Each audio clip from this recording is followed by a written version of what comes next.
Kinevetnek azért, mert más vagy. Kinevetnek azért, mert vannak álmaid, vannak céljaid, és teszel is értük lépéseket.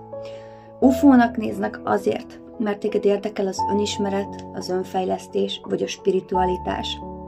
Vagy egyszerűen csak hülyének néznek azért, mert te meditálsz. Számít ez? Számít az, hogy ők mit gondolnak rólad?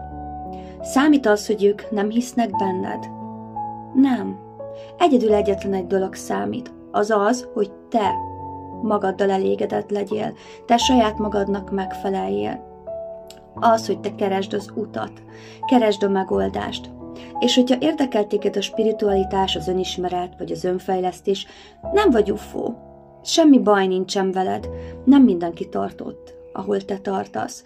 Nem mindenkinek értékesek ezek a dolgok. Na most ezt csak azért mondtam el, mert megint saját tapasztalatból beszélek. A saját családomon belül kételkednek bennem, nem hisznek bennem. A saját családom mondja rám, hogy én ufó vagyok, mert én foglalkozok a lelki szintű dolgokkal, és én tudom azt, hogyha van például a lelkemben egy blokk, vagy egy elakadás, az mit tud okozni az én életemben. Megkaptam egy nagyon közeli családtagomtól, hogy ő ilyet még nem is hallott, hogy az embereknek problémájuk van, és milyen dolog ez, hogy problémájuk van, és milyen dolog az, hogyha valaki boldogtalan. Na, hát vannak ezek az emberek, és vannak az olyan emberek, mint én, vagy mint te. Egyáltalán nem kell ufónak érezned magad, mert téged érdekelnek ezek a dolgok.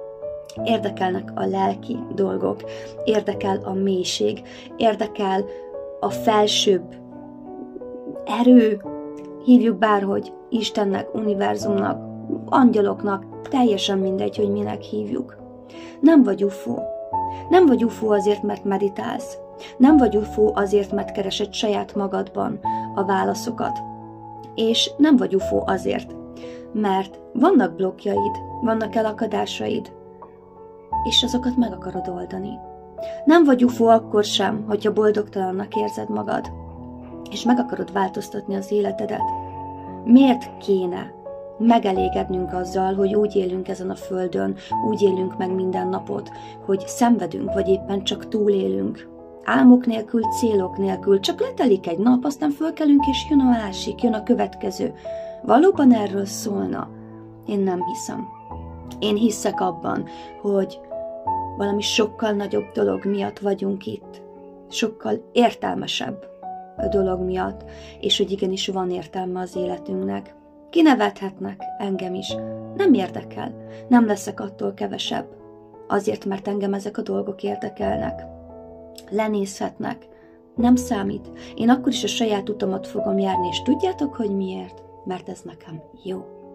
És aki ugyanitt van ezen a szinten, vagy akit ugyanúgy érdekel, mint én, az fog tudni hozzám kapcsolódni. Te is legyél így. Ne érdekeljen más. Tudod, hogy hány álmot tettünk rá az, hogy Úristen, mit fognak szólni, vagy mit fognak rólam gondolni mások? Kit érdekel? Őszintén. Kit érdekel? Neked most, jelen pillanatban ez az egy életed van most. Akkor próbáld meg úgy élni, hogy ne a szenvedésből, ne a túlélésből álljon, hanem valóban élvezd ezt az életet. És hogyha most valami nem is jó az életedben, akkor keresd a megoldásokat arra, hogy hogyan tehetném jobbá. És keresd azt, hogy hogyan tudsz önmagadhoz kapcsolódni, mert most megsúgok egy hatalmas nagy titkot. Hiszed vagy nem, minden válasz már most ott van benned. Köszönöm, hogy megnéztétek a videót, akinek van bármilyen észrevétele, véleménye, az nyugodtan kommenteljen. Puszi!